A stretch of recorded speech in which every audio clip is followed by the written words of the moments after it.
Good morning, student. Today we are going to start with your new topic, menarche and mensural dysfunction. Both topics is related to your 6th unit, women and sports. What do you mean by menarche? menarche क्या होता है बेटा? इसके बारे में हम बात करते हैं कि ये menarche क्या है जी। तो खास तौर से आप लोगों ने जानते हैं, गर्ल्स तो हमारी बिटियां हैं, सब जानती ही हैं, फिर भी मैं एक बार आप लोगों को ये बता ही दे रहा हूँ कि भाई ये menarche होता है। देखिए ये क्या है, menarche is the beginning of, क्या है, menarche is the beginning of menstrual cycle or first menstrual bleeding in female. menarche is the first, menarche is the beginning of menstrual cycle or first menstrual bleeding in female. It is the sign, it is the sign of growing up of girl to girl and becoming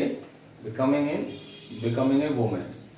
ये एक sign है कि एक लड़की अब women बनने की हो जा रही है, ठीक है। तो ये अमूमन बेटा ये जो स्थिति होती है ये लगभग इन लोगों की 12 to 14 ईयर की एज में ये इस तरह का एक्सपीरियंस करती है, ठीक है। तो ये बेटा menarche होता है, ठीक। फिर एक बार देख लें कि ये होता क्या है menarche। ये होता है menarche is the beginning of menstrual cycle. menarche is the beginning of menstrual cycle होता है, ठीक। और first menstrual bleeding in female होता है, ठीक। ये बात हो गई। अब सेकंड टॉपिक हमने जो लिया है, आपका सेकंड टॉपिक जो हम लोग ले रहे हैं, हाँ अभी हम अगर इसकी बात करें तो इसके दौरान बहुत सारा प्रॉब्लम्स जो होती हैं वो हमारी बहन बेटियां और महिलाओं के लिए होती हैं। खासतौर से स्पोर्ट्स पर्सन के लिए, जो स्पोर्ट्स एथलीट हैं, गर्ल्स एथलीट हैं, उनके लिए ये समय बड़ा टिपिकल होता है, बड़ा कष्टकारी होता है। तो इस समय बड़ा ध्यान देने वाली चीज़ें होती हैं, प्रैक्टिस वगैरह बंद की जाती है और भी कई सारी चीज़ें हैं जो फॉलो की जाती हैं। इसके अलावा दूसरा टॉपिक है मेंस्ट्रुअल डायसफंक्शन। क्या है? मेंस्ट्रुअल डायसफंक्शन। ये मेंस्ट्रुअल डायसफंक्शन क्या होता है भाई? ये है बेटा, इट इज ए ऑर्डर और irregular condition in women's menstrual cycle है। It is a disorder. ये क्या है? It is a disorder. क्या? It is a disorder. ये एक डिसऑर्डर है किसका? और irregular menstrual cycle, irregular condition in women.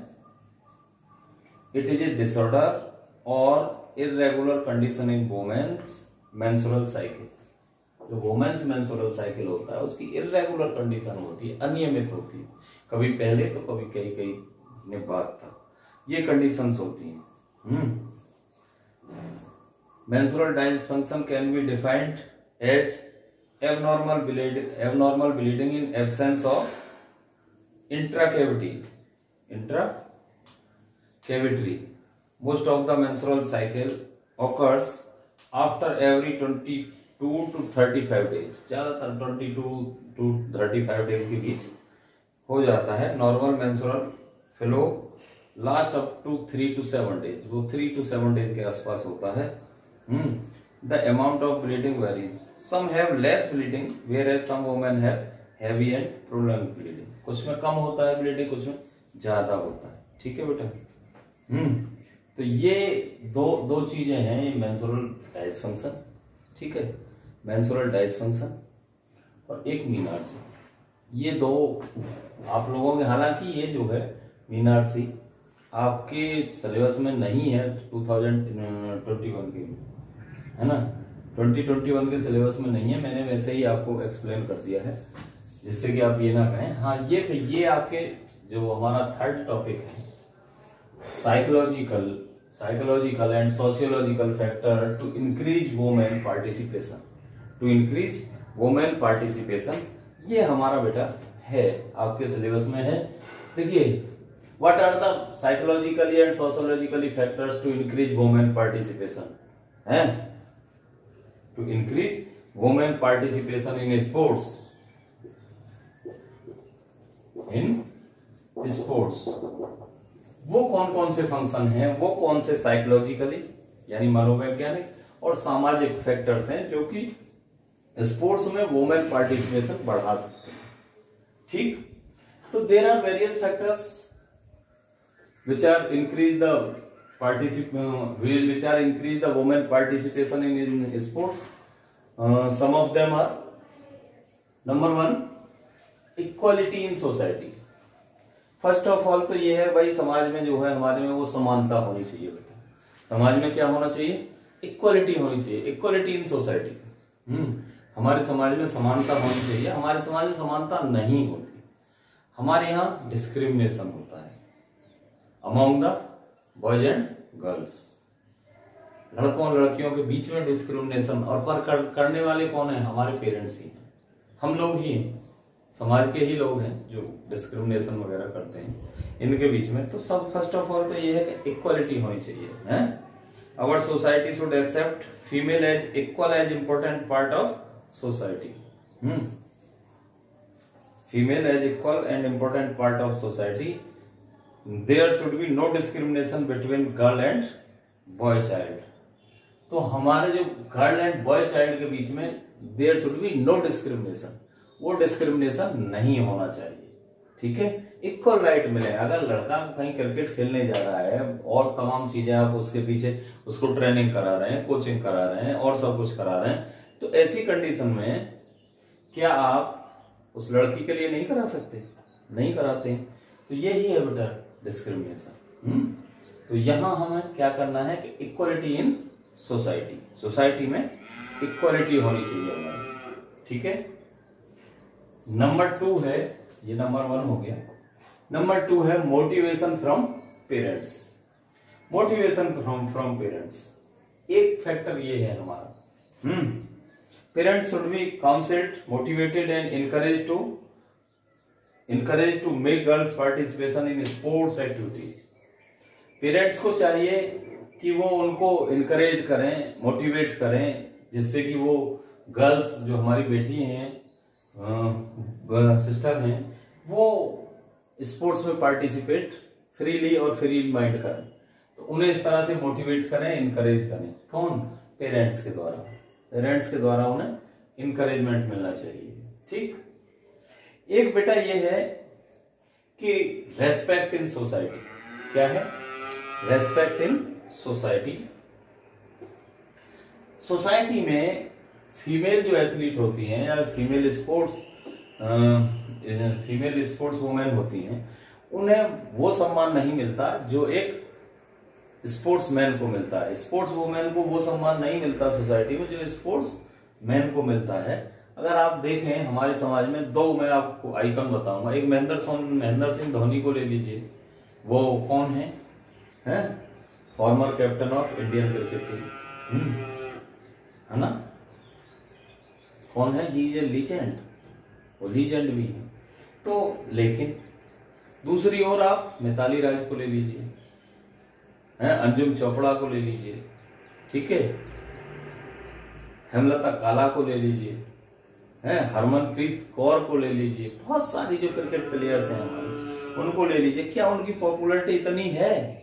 समाज में उनका सम्मान इतना है जितना कि महेंद्र सिंह धोनी का है, विराट कोहली का है, सचिन तेंदुलकर का है, रोहित शर्मा का है, और भी तमाम पर्सनालिटीज हैं, जितना इनका है। क्या इनका है सम्मान? नहीं होता है ना। क्यों नहीं होता है? बताएं, क्यों नहीं होता है भाई? उनका सम्मान होता है, इनका नहीं होता है। ठीक है, तो मेरा मतलब ये है कि रेस्पेक्ट इन सोसाइटी, उनका समाज में रेस्पेक्ट होना चाहिए। The female athlete should get good respect in society and family. उनको सोसाइटी में और समाज में और परिवार में एक अच्छा रेस्पेक्ट मिलना चाहिए। ठीक है, तो ये बेटा आपका 3rd पॉइंट हो गया। अब बात करते हैं हम सेफ प्लेइंग एनवायरनमेंट। ये बड़ा मस्ट है। ये बहुत मस्ट है कि सेफ प्लेइंग एनवायरनमेंट, ये बेटा मस्ट है। सेफ प्लेइंग एनवायरनमेंट, भाई हमारा जो माहौल होना चाहिए, जो प्लेइंग एनवायरनमेंट होना चाहिए, वो इस तरह का होना चाहिए कि जहां उन बच्चियों पे कोई रबिश कमेंट ना करे, ठीक है, आते जाते में उनको कोई ईव टीचिंग ना करे, कोई साइकोलॉजिकल उनको टॉर्चर ना करे। तो इस तरह का एक सेफ प्लेइंग एनवायरनमेंट होना चाहिए जहां की वो फ्रीली अपनी ट्रेनिंग, कोचिंग और अपनी प्रैक्टिस कर सकें। एक ऐसा माहौल होना चाहिए। Female athlete should be given safe clean sports environment, moreover they should be well protected from anti social elements.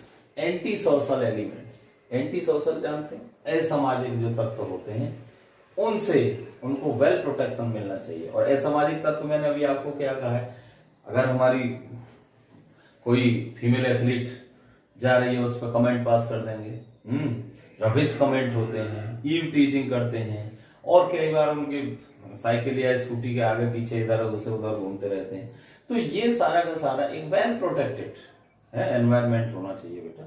तो सेफ प्लेइंग एनवायरनमेंट एक ये हो गया, ठीक। नेक्स्ट है good coaching and training facilities, है ना। जिस तरह से हम मेल एथलीट या स्पोर्ट्स मैन के लिए ट्रेनिंग और कोचिंग फैसिलिटीज प्रोवाइड कराते हैं, वैसे ही ट्रेनिंग एंड कोचिंग हम फीमेल्स के लिए भी प्रोवाइड कराएं। एक ये है अच्छी ट्रेनिंग और कोचिंग उन लोगों को मिले तो वो भी, उन्हें भी आगे बढ़ने का मौका मिलेगा और आगे बढ़ेंगे। आपने देखा बहुत सारी हमारी जो फीमेल एथलीट हैं, फीमेल स्पोर्ट्स वुमेन हैं, चाहे वो किसी भी फील्ड में हो, चाहे वो आपने देखा बॉक्सिंग में है, चाहे वो वेट लिफ्टिंग में है, चाहे वो टेनिस में है, चाहे वो बैडमिंटन में है, चाहे वो एथलेटिक्स में है, बहुत सारे, चाहे वो क्रिकेट में है, चाहे वो कबड्डी में है और किसी में भी है। बहुत सारी हमारी जो फीमेल स्पोर्ट्स वुमेन है वो काफी आगे बढ़ रही हैं, काफी आगे बढ़ रही हैं। तो उनके लिए भी एक अच्छी कोचिंग और ट्रेनिंग फैसिलिटीज अगर और मिले तो वो और आगे जा सकती है, ठीक है, और बेटर परफॉर्म कर सकती है, ठीक है ना बेटा। Girls should be given good coaching and training facilities, moreover regular counselled about their problems, और उनकी रेगुलर काउंसलिंग भी होनी चाहिए, उनकी जो प्रॉब्लम्स हैं उनको लेकर रेगुलर काउंसलिंग होनी चाहिए। तो ये बेटा इसका 5th पॉइंट है, ठीक। नंबर 6 है फाइनेंशियल एड, ये बड़ा इंपॉर्टेंट पार्ट है financial aid. Female athlete should be given financial aid and reward should be given to deserve female athlete. जो फीमेल एथलीट है उनको फाइनेंशियल एड मिलनी चाहिए, और जो डिजर्विंग फीमेल एथलीट है उनको रिवार्ड भी मिलना चाहिए, इनाम मिलना चाहिए, इनको इनाम मिलना चाहिए। अदरवाइज क्या होता है कि यानी कि लैक ऑफ फाइनेंस यानी धन के अभाव में ये लोग अपनी जो इनका टैलेंट है वो कहीं ना कहीं हिडन हो जाता है बेटा, छुप जाता है, वो आगे नहीं बढ़ पाता। तो फाइनेंशियल एड अगर इनको मिलेगी तो जो इनका टैलेंट है वो उभर के सामने आएगा, निखर के सामने आएगा, ठीक। ये है बेटा फाइनेंशियल एड, तो समझ में आया ये क्या है, फाइनेंशियल एड। एक ये फाइनेंशियल एड, हमें फाइनेंशियल एड उनको प्रोवाइड करानी चाहिए, गवर्नमेंट के द्वारा हो, चाहे वो फैमिली के द्वारा हो, चाहे वो सोसाइटी के द्वारा हो, चाहे वो इंस्टीट्यूशंस के द्वारा हो, कैसे ही ना कैसे ही उनको ये फाइनेंशियल एड मिलनी चाहिए। क्लियर? यस। इसके मैं आगे अगर बात करूं तो गवर्नमेंट पॉलिसीज, जो हमारी गवर्नमेंट पॉलिसीज हैं, government policies should make and encouraging policies to bring up mass girl participation in sports. जो इनकरेजिंग पॉलिसीज गवर्नमेंट इस तरह की बनाए जिससे कि जो है ना bring up to mass participation in sports, bring up mass girls participation in sports हो सके, ज्यादा से ज्यादा जो गर्ल्स हैं वो स्पोर्ट्स में भाग ले सकें।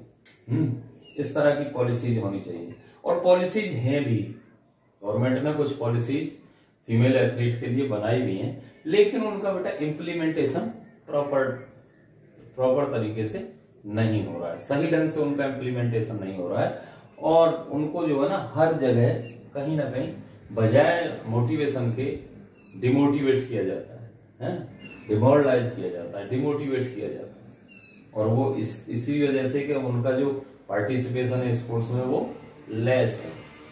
लड़के अगर 50% पार्टिसिपेट कर रहे हैं तो वहां लड़की केवल 10%, और कहो तो 5% ही पार्टिसिपेट कर रहे हैं। ठीक, तो ये इस तरह की एक पॉलिसी गवर्नमेंट बनानी चाहिए जिससे कि वो इनकरेज हो, इनकरेजिंग पॉलिसीज होनी चाहिए गवर्नमेंट की, और वो ज्यादा से ज्यादा पार्टिसिपेशन फीमेल एथलीट के द्वारा किया जाए। एक ये, और लास्ट है बेटा जॉब एंड करियर। क्या है? Job and career. देखिए, female athlete should get good social status. Female athlete को एक अच्छा सोशल स्टेटस मिलना चाहिए, प्राप्त होना चाहिए समाज में, लेकिन ऐसा नहीं होता। More over they should be provided job and career through sports. उन्हें स्पोर्ट्स के थ्रू जॉब और करियर मिलना चाहिए। अदरवाइज क्या होता है कि कुछ लड़कियां डिस्ट्रिक्ट लेवल, कमिश्नरी लेवल या स्टेट लेवल तक जाती हैं, उसके बाद रह जाती हैं, उसके बाद वो आगे नहीं बढ़ पाती हैं। इसलिए बेटा ये जॉब एंड करियर को भी हमें उन्हें प्रोवाइड कराना चाहिए। Every girl is motivated to do same, जिससे कि सारी जो लड़कियां हैं, हर जो लड़की है, प्रत्येक लड़की इससे मोटिवेट हो सके। इससे क्या हो सके? मोटिवेट हो सके। क्लियर है? इससे मोटिवेट हो सके, है ना? एक ये है जॉब एंड करियर। ठीक है, तो और एक अगर हम इसकी बात करें आगे तो इनकरेजमेंट फ्रॉम इंस्टीट्यूशंस है। इनकरेजमेंट फ्रॉम इंस्टीट्यूशंस, जो इंस्टीट्यूशंस है, the girl should be encouraged by teachers and institutions to participate in sports activities. To participate in sports activities, हमारे इंस्टीट्यूशंस को, हमारे टीचर्स को, गर्ल्स को स्पोर्ट्स एक्टिविटीज में भाग लेने के लिए मोटिवेट करना चाहिए। मोटिवेट करें और उन्हें ज्यादा से ज्यादा संख्या में भाग लेने के लिए प्रेरित करें। तो ये बेटा आपका साइकोलॉजिकल एंड फिजियोलॉजिकल फैक्टर्स हैं which increase the women participation in sports, जो वुमेन पार्टिसिपेशन को बढ़ा सकते हैं स्पोर्ट्स में। ये सारे फैक्टर्स हैं। तो अभी मैंने आज आपको 3 टॉपिक पढ़ना बताए। एक मैंने मीनार्सी बताया, भाई मीनार्सी क्या होता है। एक मैंने डाइस फंक्शन बताया, ये menstrual dice function.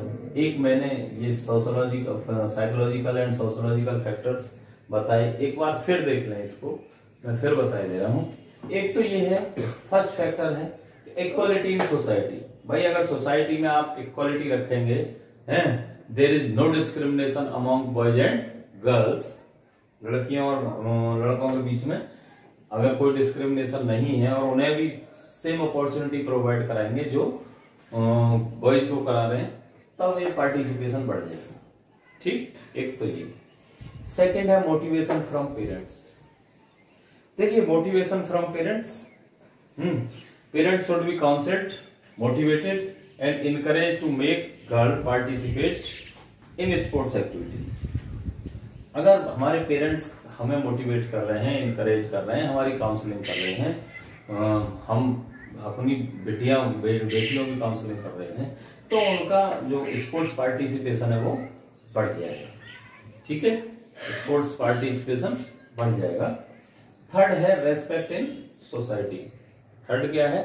Respect in society, यानी कि सोसाइटी में उनका रेस्पेक्ट होना चाहिए। Female athlete should get good respect in society and family. उनका सोसाइटी में और उनके परिवार में, सोसाइटी में और परिवार में अच्छा सम्मान होना चाहिए, अदरवाइज तो उनको सम्मान की दृष्टि से देखा नहीं जाता है। ठीक, एक चीज ये है बेटा। नंबर नेक्स्ट है safe playing environment. Safe playing environment मैंने आपको कहा, पहले भी मैंने आपको बताया, फिर मैं आपको एक बार फिर बता रहा हूं। मैं आपको फिर बता रहा हूं बेटा कि सेफ प्लेइंग एनवायरमेंट है, दे should be well protected, they should be well protected from anti social elements. ये जो फीमेल एथलीट हैं उन्हें जो एंटी सोशल एलिमेंट है या बैड एलिमेंट है उनसे वेल प्रोटेक्शन की आवश्यकता होती है। She required protection from anti social elements. Anti social element से रिक्वायर्ड, क्योंकि वो अगर वो निकल के जा रहे हैं तब उन पर रबिश कमेंट पास करते हैं, ठीक है, कहीं कुछ कई बार तो उनके साथ छेड़खानी तक कर देते हैं, कुछ और कर देते हैं, ठीक है, जा रहे हो तो आगे पीछे ये वो लगा देते हैं स्कूटी वगैरह है, और भी कुछ बहुत सारी चीजें बोलते हैं। तो इस तरह से दे should be protected from anti social elements and the environment of playing areas in neat and clean, neat and clean environment होना चाहिए, ठीक है, एक ये है। नेक्स्ट है बेटा good coaching and training facilities. अच्छी कोचिंग और ट्रेनिंग फैसिलिटीज होनी चाहिए, जैसे कि हम बॉयज एथलीट और इनको प्रोवाइड कराते हैं वैसे ही इनको भी होनी चाहिए, इनको होनी चाहिए, और जिससे कि इनका मोटिवेट हो और ये अच्छा बेटर परफॉर्म करें, चाहे वो लेवल कोई भी हो, चाहे वो स्टेट लेवल हो, चाहे नेशनल लेवल हो, चाहे इंटरनेशनल लेवल हो। अगर इन्हें अच्छी कोचिंग और ट्रेनिंग प्रोवाइड कराई जाएगी तो फिर ये अच्छी परफॉर्म भी करेंगे, ठीक है, अच्छे परफॉर्म भी करेंगे, है ना। The girl should be giving good coaching and training facilities, ठीक है। नेक्स्ट है फाइनेंशियल एड। फाइनेंशियल एड ये बड़ा मस्ट है, फाइनेंशियल एड बहुत जरूरी है भाई। Female athlete should be giving financial aid and reward should be given to deserving female athlete.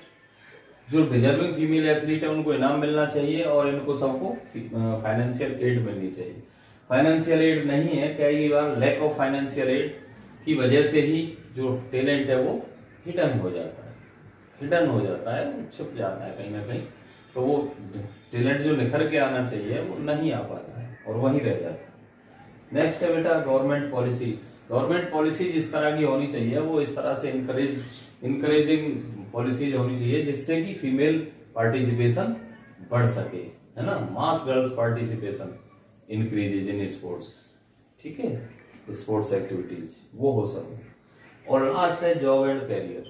कौन सा है? Job and career. Female athlete should gate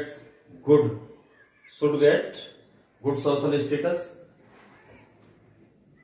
female athlete को अच्छा सोशल स्टेटस प्राप्त होना चाहिए समाज में, है। Moreover they should be provided job and career through sports. उन्हें स्पोर्ट्स के थ्रू जॉब और कैरियर प्रोवाइड कराना चाहिए। इसकी वजह से भी ये पार्टिसिपेशन बढ़ जाएगा, ठीक है। जब कैरियर इसमें बनना शुरू हो जाएगा तब वो इन एक्टिविटीज में भी ज्यादा भाग लेंगे, ठीक है। तो ये इस तरह से आपका बेटा ये जो 6 यूनिट है वो आज खत्म हो रही है, इसमें यही है। और मैंने आपको बताया मीनार्सी, मेंस्ट्रुअल डिसफंक्शन और फीमेल एथलीट राइट, ये आपके एग्जाम में नहीं आएगा लेकिन मैंने आपको पढ़ा दिया, ठीक है। तो आज के लिए मेरा इतना ही है। हाँ, अगर कोई क्वेरी है तो कल आप लोगों का क्वेरी सेशन होगा। क्वेरी सेशन में 2 और 3 पार्टिसिपेंट आते हैं, भाई ये क्या है? ये बहुत गलत बात है, आई नहीं गए, ठीक है ना। और ज्यादा से ज्यादा वीडियोस देखिए, उसको लाइक करिए और फिर जो भी क्वेरीज हैं वो मेरे से कंसल्ट कीजिए। क्लियर? हाँ, आई शैल स्टॉप हियर।